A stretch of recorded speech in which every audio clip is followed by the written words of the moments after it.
J'ai vraiment envie de faire un épisode tout doux, un épisode qui fasse du bien, qui donne du plaisir aux personnes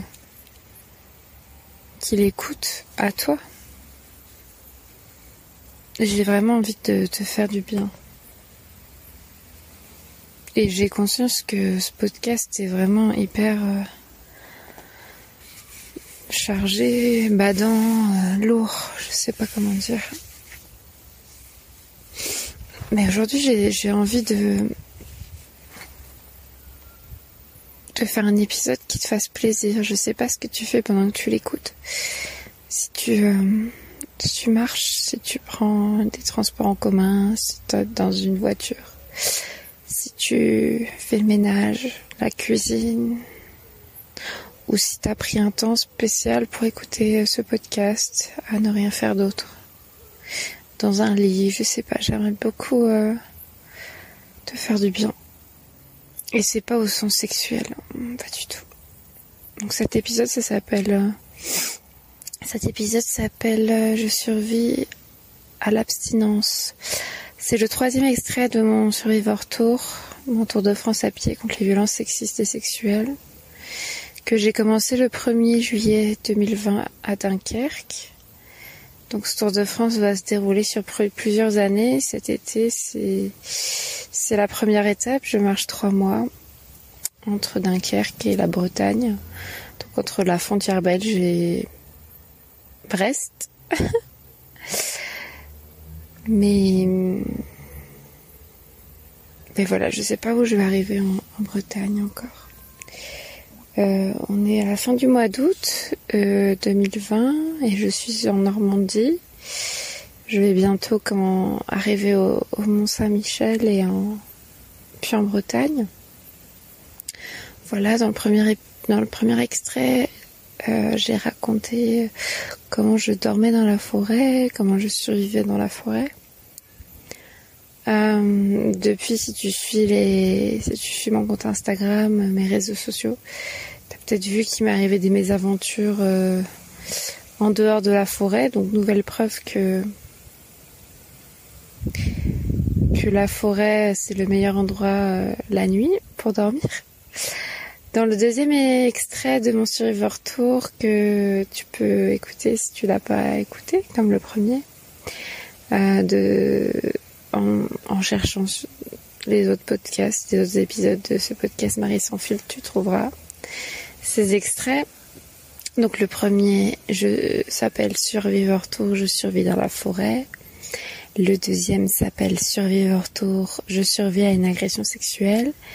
Donc je racontais comment j'étais tombée sur un exhibitionniste à Honfleur, en fait au début de la basse Normandie. Et comment j'étais tombée sur un agresseur. Et maintenant, aujourd'hui, 3e extrait, je survis à l'abstinence.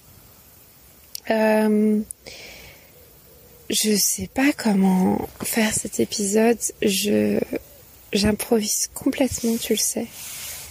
Mais la sexualité, c'est quelque chose de très important pour moi. Tu le sais peut-être. Et quand je voyage et que je voyage seule, ça passe complètement au second plan, voire au dernier plan, ma sexualité. En tout cas, ma sexualité partagée. Et là, je commence à vraiment pas bien le vivre. Enfin, c'est compliqué, donc on va en parler un peu. Je sais pas comment tu vois ta sexualité en voyage, si tu voyages seul. Mais moi, je vois un peu ça comme une option.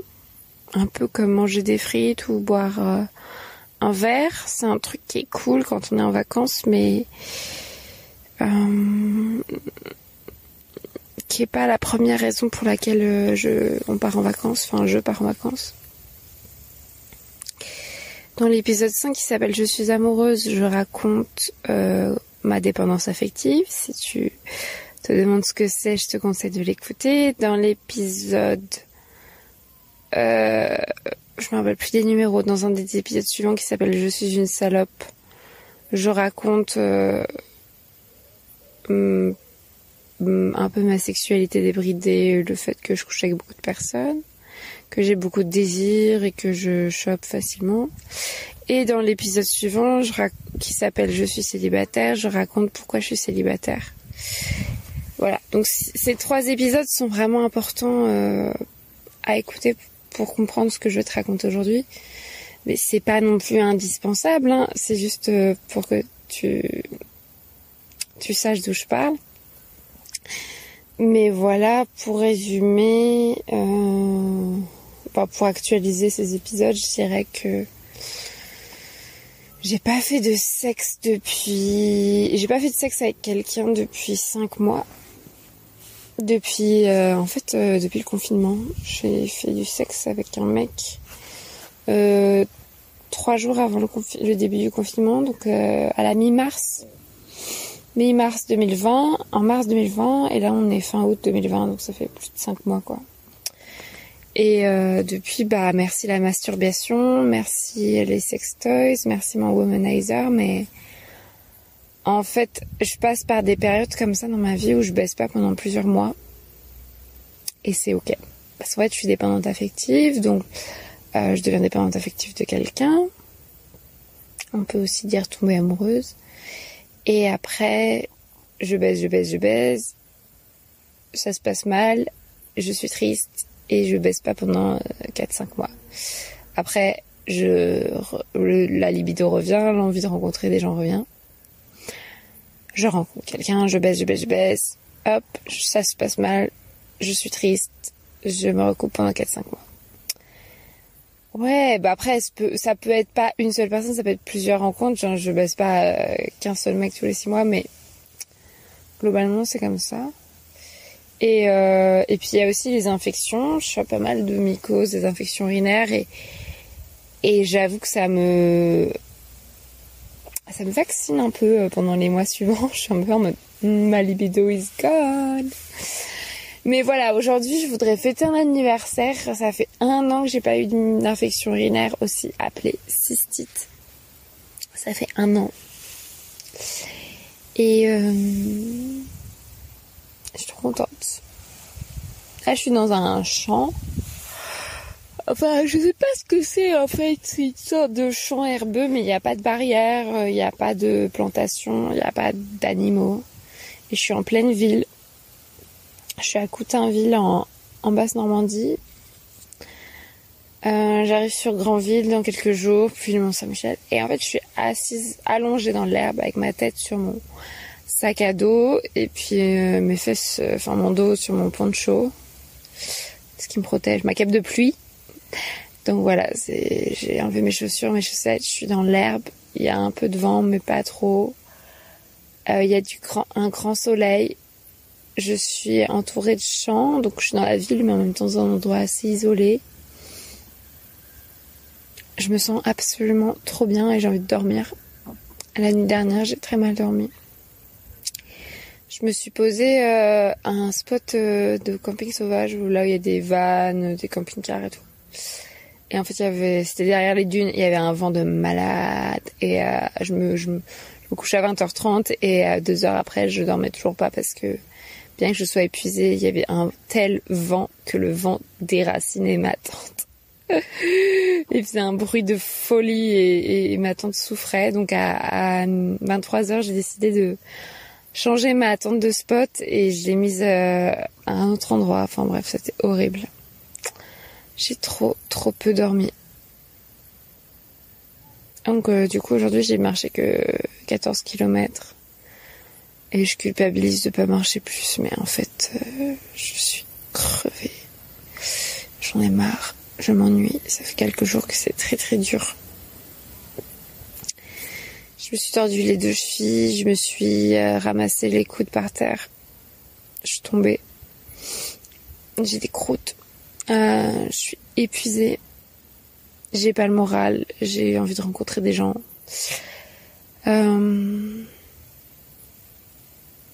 J'ai aucune motivation. Et là, je viens de manger, donc ça n'arrange vraiment strictement rien. Putain, mais il y a un truc qui vient de me chier.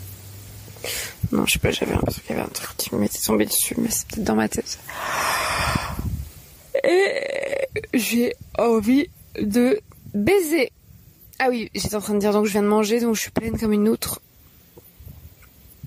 Et j'ai envie de dormir, et j'ai envie de baiser.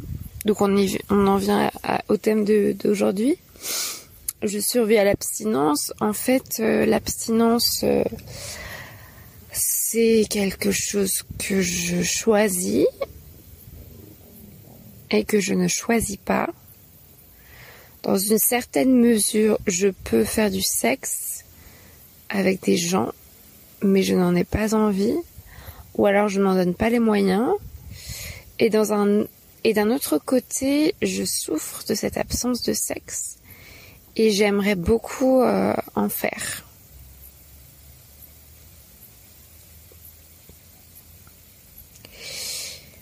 En fait, ce qui s'est passé, c'est que donc je relationnais. J'en parle dans l'épisode qui s'appelle Je suis célibataire. Je l'ai réécouté hier cet épisode, mais c'est n'importe quoi. À la fin, je dis un truc, mais c'est n'importe quoi. À la fin, je dis je déteste les hommes, mais cette haine ne m'apporte rien. Je pense que la haine ne sert à rien, qu'il faut aimer tout le monde, que seul l'amour et la nuance pourra me sauver, que la violence et la colère sont inutiles. Aujourd'hui, je veux relationner avec des hommes de façon simple et saine et nuancée. Voilà, je veux plus être dépendante affective. Et du coup, même si ces relations sont de la merde, si le mec me traite comme de la merde, bah, je vais l'accepter parce que je me dis que je peux quand même en tirer du bon à la fin et que si je trace un trait dessus, bah, je vais forcément y revenir par la suite et regretter, nanani, nanana. J'étais en mode, what? Comment j'ai pu dire un truc pareil? Donc en fait, je me rappelle, j'avais une psy à l'époque et j'étais vraiment dans une dynamique de, ok, les mecs me traitent comme de la merde, mais c'est parce que j'attends trop d'eux et il faut peut-être que je cherche des relations plus simples et plus sereines et que je nuance et que je cesse de les bloquer dès qu'ils me font chier et que j'arrête de me vexer dès qu'ils répondent pas dans la minute à mes textos. Et du coup, j'ai relationné pendant quelques mois, enfin ça n'a rien à voir avec ma psy, hein, elle est pas responsable de ça, mais j'ai relationné pendant quelques mois avec des mecs et c'était absolument pas satisfaisant comme relation, c'était vraiment nul et ils me traitaient vraiment mal, ils mettaient des lapins, ils me ghostaient, ils me breadcrumbaient, enfin breadcrumber ça veut dire donner des miettes de pain. Et en fait, je restais dans ces relations parce que je me disais que c'était mieux de m'investir dans ces relations que de recommencer de début avec quelqu'un d'autre par la suite et d'être déçue pareil. Qu'en gros, ces relations étaient pourries, mais qu'en gros, je pouvais pas attendre quelque chose de mieux des hommes cisgenres et hétérosexuels. Donc autant, je sais pas, autant faire avec. Et surtout, je voulais en tirer ce que je pouvais en tirer, c'est-à-dire du sexe en l'occurrence, puisqu'il y avait rien d'autre à tirer de ces personnes-là. Et du coup, pendant quelques mois, je dirais de janvier à mars, ça va pas te sembler énorme. Bon, allez, de décembre à mars, c'est déjà pas mal. J'ai relationné avec 2-3 mecs et en même temps, et c'était cool.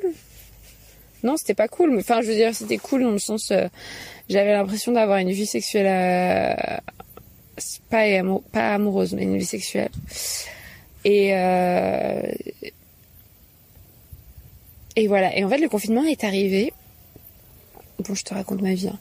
Le confinement est arrivé et bah, ce qui s'est passé, c'est-à-dire que je suis allée chez mes parents pour me confiner parce que c'était hors de question de me confiner dans mon appart de 15 mètres carrés à Paris. Donc, petite bourgeoise, je suis rentrée chez mes parents qui avaient une grande maison en banlieue. Et par la suite, j'ai même lâché mon appartement, mon studio. Donc, je me suis retrouvée sans studio à Paris. Et j'ai passé le confinement chez mes parents. Et quand le confinement s'est terminé, bah, j'étais toujours chez mes parents, quoi, vu que j'avais plus d'appartement. Et pendant le confinement, j'ai dû parler à 0 mec, 0,5. Il y a dû avoir un mec qui m'a envoyé un message au bout d'un mois, quoi. Enfin, c'était trop de la merde. Et après le confinement, je me rappelle, je vais en manif contre les violences policières, enfin contre le racisme. Oui, contre les violences policières. Et Et le mec avec qui je relationnais, vite fait avant, m'envoie des messages et on était tous les deux à la manif, mais on s'est pas retrouvés. Puis finalement, le soir même, j'allais boire un verre avec mes copines et il continuait à me dire qu'il voulait me voir. Et moi, j'étais en mode « Ah, trop cool !» Enfin, comme si, tu vois, il n'y avait pas eu de confinement, comme si j'étais toujours à ses pieds. Et c'était tellement drôle de me dire « Mais non, je suis pas dépendante affective », alors que j'étais totalement à ses pieds. Enfin, c'était totalement dépendante affective à nouveau. Et genre, j'étais avec mes potes et j'étais surexcitée parce qu'il voulait me voir. Et je lui dis « Bah, viens, on fait une soirée chez ma pote, apporte à boire et tout. » Et le mec dit oui. Et donc là, j'ai pété un câble. Et je suis partie... Enfin, j'étais trop heureuse avec mes potes. Je buvais des bières. Et j'étais en mode... Ouais, il veut bien me voir. Et donc, j'étais surexcitée. Et une heure après, le mec me dit que finalement, il peut pas. Et là, j'ai disjoncté. Tu vois, j'ai fait comme d'habitude. Je me suis renfermée sur moi-même. J'ai fait... Putain, c'est tous des connards. Et je suis allée chez ma pote faire la fête. Et en fait, je me suis rendu compte que c'était ridicule. Que l'instant d'avant, j'étais survoltée parce que ce mec que je connaissais depuis 3 mois allait venir peut-être. Et l'instant d'après, j'étais triste alors que j'étais avec mes potes que j'avais pas vus depuis 3 mois. Mes potes que je connais depuis plusieurs années et qu'on allait juste s'éclater entre nous, tu vois. Et que j'allais dormir chez ma pote et tout. Enfin, pourquoi mon état mental était complètement anéanti par ce mec qui en fait n'était même pas là. Enfin, c'était un truc de fou. Mais bon, je suis sûre que t'as déjà vécu des trucs comme ça, mais c'est abusé. Et du coup, j'ai dormi chez ma pote et genre pendant la nuit, je me dis bon, c'est mort. Demain, je lui envoie un message pour lui dire que c'est fini et j'envoie un message à tous les autres. Et en fait, sur WhatsApp, je parlais à pas mal de mecs et genre le lendemain, j'envoyais un message à tous les mecs. Donc ça, c'était en juin. Après le confinement, quoi, en juin. Et j'ai envoyé un message à tous les mecs, genre, début juin, genre, en fait, notre relation me convient pas, ne m'écris plus, adieu. Au revoir, je sais plus. Bon, tu vois, je suis pas rentrée dans les détails, j'ai pas fait la meuf méchante ou quoi, j'ai juste dit ce message sec, tu vois, et je les ai tous bloqués. Et je les ai aussi bloqués sur Instagram parce que moi je trouve, et sur Twitter parce qu'il y a un truc qui m'insupporte. C'est de voir que les mecs avec qui je relationne mais qui me ghostent, qui m'envoient un message tous les 3 semaines, regardent toutes mes stories, genre tous les jours. Ça m'insupporte. Et le mec, tu peux pas répondre à mon texto, mais par contre tu peux regarder ma story. Et puis aussi, ça m'insupporte d'aller, moi, regarder leur story ou d'aller regarder leurs tweets. Enfin, ça me saoule. Donc, je les ai tous bloqués. Et en fait, je sais comment je fonctionne et je sais que, bah, ça c'était en juin. Que mon dernier sexe, c'était en mars. Mars, avril, mai, juin, juillet, août. Là, on arrive sur septembre. Et en fait, je sais que ça va recommencer pareil, tu vois, que là, je suis dans une période d'abstinence et qu'en fait, après, je vais rentrer de mon voyage et ça va repartir. Pareil, dans comment je fais pour pécho, la dépendance affective, le sexe, la déception, machin, truc. Enfin, ça me saoule. Ça me saoule, mais tu peux même pas imaginer. Je suis tellement saoulée. Et c'est super la masturbation, mais franchement... c'est même pas le sexe en soi qui me manque, c'est vraiment rencontrer quelqu'un, faire des bisous, des câlins, de la tendresse, se serrer dans les bras, faire du peau contre peau. Enfin, juste là d'en parler, ça me rend complètement ouf. Je suis dégoûtée. Et donc pour revenir à mon voyage, bah voilà, je suis partie marcher 3 mois et bah moi quand je marche, j'ai jamais pécho quand je marchais. Franchement, j'ai fait Compostelle. J'ai voyagé pas mal à pied, mais j'ai jamais embrassé quelqu'un. Enfin, tu vois, genre, je suis tellement focus sur mon objectif que c'est hors de question qu'il y ait quoi que ce soit qui rentre en...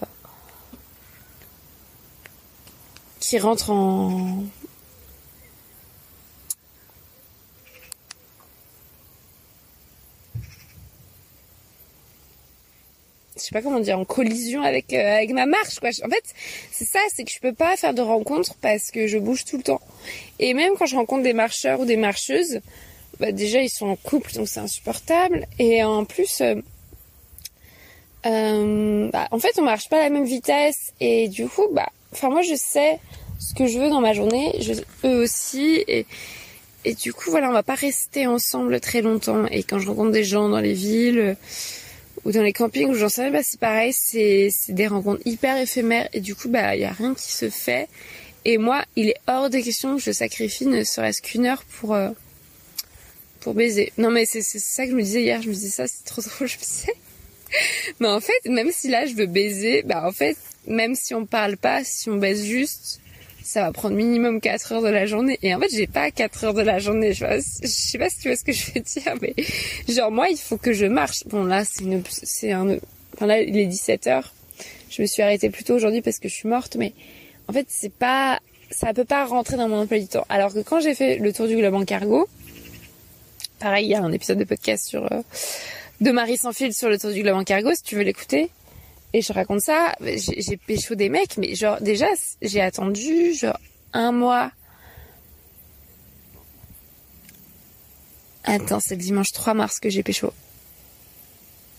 Ouais, c'est ça. En fait, j'ai attendu 2 mois de cargo pour baiser. Non, peut-être pas. 1 mois et demi pour baiser. Alors que j'étais toute seule sur un cargo avec que des marins hommes et il y en avait qui étaient très très beaux. Et il y en avait beaucoup qui étaient très très cons, mais il y en avait aussi qui étaient très très sympas. Et j'ai attendu 1 mois et demi.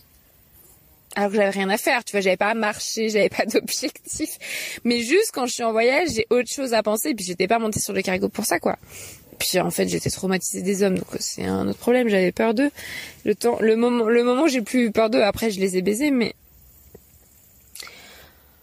concrètement, c'est le seul voyage où j'ai vraiment pécho parce que là, le reste du temps, sur le cargo, j'ai rien à faire, donc je peux baiser, mais là, j'ai pas le temps. Donc je suis en mode abstinence et en fait, je sais pas quand je vais sortir de ça. J'en souffre vraiment. Mais en même temps, je sais pourquoi je suis abstinente, je viens de t'expliquer. Et ouais, j'ai pas vraiment de solution. Et en fait, à chaque fois, ma façon de revenir dans le game, entre guillemets, c'est de rentrer à Paris, de revenir sur les applis de rencontres ou de faire la fête. Mais en fait, là, je ne vais pas revenir à Paris puisque je viens de te dire j'ai lâché mon appart. Donc moi, le 30 septembre, je rentre et je rentre chez mes parents. Et en fait, après, je vais m'installer en Normandie. Oh, breaking news! Je vais m'installer dans l'Orne. C'est en Normandie, mais plus vers le Perche, vers le centre, vers les terres, quoi. Et je vais m'installer à Alençon avec ma sœur. Parce qu'elle va bosser là-bas pendant 1 an et moi j'en ai marre de Paris, donc j'ai envie d'aller un peu à la campagne. Donc on va partir dans Normandie, dans l'Orne et j'ai des clichés plein la tête, mais ça se trouve je vais pas arrêter de baiser là-bas, mais je pense pas que mon activité principale ce sera d'aller sur les applis de rencontres et d'aller faire la fête. Je sais, c'est des clichés.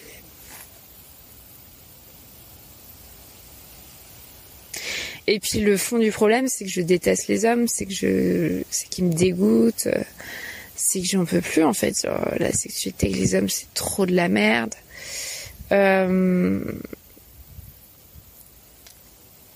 La pénétration, je peux pas en faire parce que j'ai une vestibulodynie. Pareil, je raconte ça dans l'épisode qui s'appelle Je souffre de vaginisme. Enfin, ils savent pas comment me donner du plaisir en grande majorité, ils s'intéressent pas, ils gossent, ils breadcrumb. Enfin, vraiment, le seul avantage de baiser un mec, c'est d'avoir cette tendresse, ce peau à peau pendant 5 minutes, mais c'est bien peu de choses comparé aux désavantages. Attends, j'ai quoi sur le pied? Ah, j'ai les pieds tellement sales que entre les plis de peau, j'ai de la terre noire. Je marche pas pieds nus, mais ils sont crades, ça fait... Ouais, là, si je te parle, ça fait 5 jours que je me suis pas douchée, ça fait 5 jours que je dors dehors et que je suis pas allée me laver. Mais ça va. Et je sais plus ce que je disais. Oh là là. Donc voilà, en fait les mecs me dégoûtent, donc j'ai même pas vraiment envie de baiser avec des mecs. Donc après là arrive le truc, mais t'as qu'à baiser avec des meufs. Moi j'attends que ça, hein. Franchement j'attends que ça. Et le problème c'est que j'attends. Je suis complètement passive, ça me terrorise de baiser avec une meuf. J'ai déjà eu plusieurs occasions de le faire et à chaque fois j'ai eu trop peur. Je suis partie en courant. S'il y a une meuf qui me plaît, si c'est en soirée ça va, mais là dans la vie de tous les jours, qu'est-ce que je fais, tu vois? Enfin, puis comment je peux savoir que je lui plais, elle est bi ou lesbienne aussi? Enfin, c'est trop compliqué et surtout tous mes fantasmes, toute ma sexualité s'est construite sur le porno hétéro et sur les représentations hétéro et sur ma sexualité qui était avant hétéro.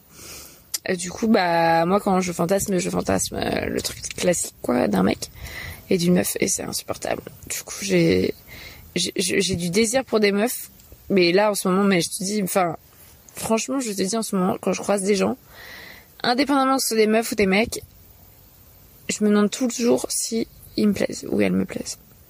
Genre, est-ce que cette personne est baisable? Et avant, on était à, je sais pas, 2% de personnes baisables dans tous ceux que je croise, même 1%.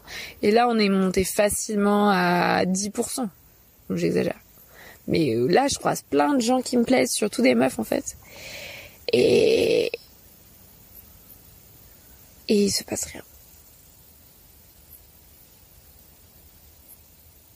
Voilà, abstinence. Après, l'abstinence, c'est un régime politique. Il y a un livre qui vient de sortir, qui est écrit, je crois, par une femme qui s'appelle Emmanuelle Richard. C'est un livre qui s'appelle Les corps abstinents, où elle raconte son abstinence et l'abstinence d'autres gens qu'elle a interrogés. Et je l'ai pas lu, donc je pourrais pas t'en parler, mais j'ai déjà écouté des émissions de radio dans lesquelles elle explique, elle raconte, et j'ai trop hâte de le lire. Mais voilà, enfin tout le monde a des raisons pour lesquelles on est abstinent plus ou moins longtemps. J'ai conscience que 5 mois d'abstinence pour des personnes ça peut sembler énorme et pour d'autres ça peut sembler rien. Et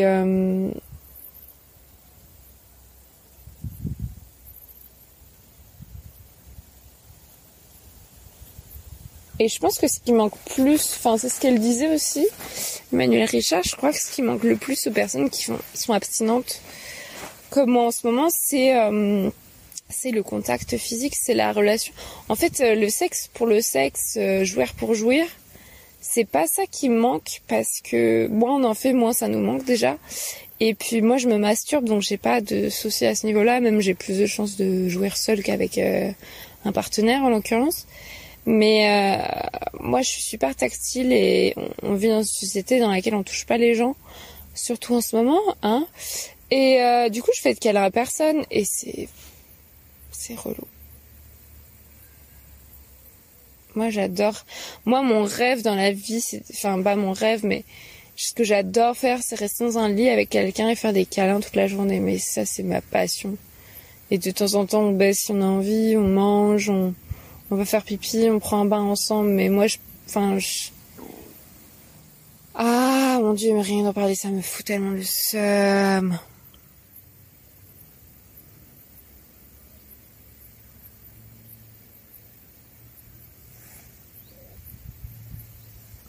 Voilà, donc faire le surviveur Tour de France, c'est aussi survivre à l'abstinence, entre guillemets, parce qu'il y a pire dans la vie. Et puis que c'est un choix, mais je voulais parler de cet aspect de sexualité parce que avant de partir, j'ai dit à tous mes potes, ouais, j'ai trop hâte de baiser sous ma tente, c'est sûr, ça va m'arriver, je vais baiser sous ma tente ou sous la tente de quelqu'un, mais c'est sûr, j'ai trop hâte, ça m'arrive toujours quand je m'y attends pas, nanana. Bon, là, on est 2 mois après et il s'est rien passé. Mais rien, c'est-à-dire que début juillet, j'ai marché avec un mec qui me plaisait bien, mais il s'est rien passé. C'est tout. L'autre jour, j'ai marché avec un mec qui me plaisait bien aussi, mais il était avec sa meuf.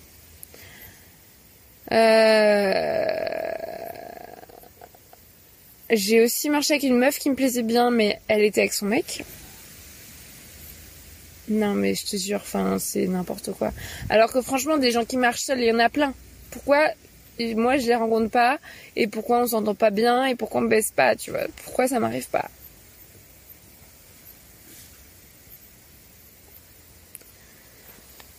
Oh là là.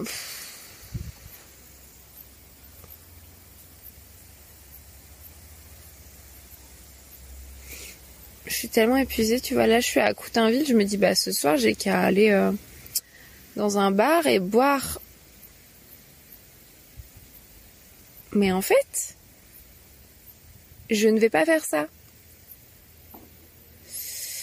Parce que je suis tellement fatiguée que là je vais juste, tu vois, il est bientôt 6h, il est 5h15, je vais juste monter ma tente, manger et me coucher. Et demain j'ai une dure journée qui m'attend.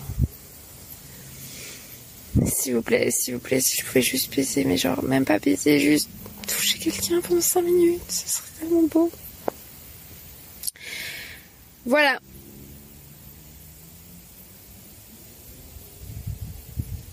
Si tu veux suivre mes aventures sexuelles, je vais essayer d'en parler plus sur mon compte Instagram, Marie-Albert-FR, ou Facebook, Twitter, pareil, même pseudo, Marie-Albert-FR. Je suis Marie-Albert. Donc, j'ai 26 ans.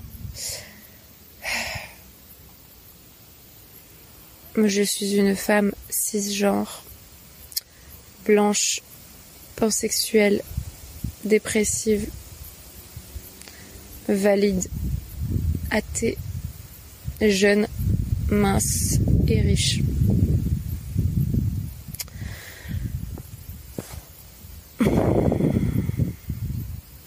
J'habite nulle part en ce moment. Je suis journaliste, militante, mais surtout voyageuse. Je vais bientôt changer cette bio Twitter parce que j'aimerais me définir davantage comme aventurière et autrice féministe. Mais le problème, c'est que si je me décris comme aventurière et autrice féministe, on perd le côté journaliste auquel je tiens. Tu as écouté le 3e extrait de mon Survivor Tour, un tour de France à pied contre les violences sexistes et sexuelles. Si tu veux me soutenir, je t'invite à participer à ma cagnotte Tipeee, dont tu trouveras le lien dans la description de cet épisode, où tu peux soutenir l'association Parler. Parler est une association qui organise des groupes de parole entre personnes victimes de violences sexuelles. Et ils ont besoin d'argent pour louer des salles et organiser ces groupes de parole. Donc si tu veux donner quelque chose à cette association, j'ai aussi mis le lien de leur cagnotte Hello Asso dans la description de cet épisode. Cet épisode fait partie du podcast Marie sans filtre, qui reviendra pour une saison 2 en novembre 2020. Mais en attendant, on reste sur le Survivor Tour. Et si tu veux suivre ce Tour de France, pareil, tous mes réseaux sociaux. Et tu peux m'écrire pour me dire ce que tu as pensé de cet épisode. Si tu te reconnais, si tu as des stratégies pour pécho en voyage solo, pour avoir de la tendresse quand on peut pas en avoir, pour pécho des meufs quand on sait pas si elles sont lesbiennes, pour se conforter soi-même. Voilà, tu peux m'écrire là où ça te chante. Merci. Je voulais te faire du bien avec cet épisode, mais en fait, je sais pas. J'ai pas l'impression d'être d'un très grand réconfort parce que je suis quand même déprimée. Mais je suis pas vraiment déprimée, je suis juste épuisée. Je suis heureuse d'être ici, c'est juste... Je suis épuisée, j'ai besoin d'amour. J'ai besoin de relations, j'ai besoin de gens. Et là, je me sens mal. Et puis franchement, je peux plus de la Normandie. J'ai tellement hâte d'être en Bretagne. C'est pas contre la Normandie, j'adore la Normandie, mais... Là, j'en peux plus. Les dunes, le sable... Oh, j'en peux plus. Bon été.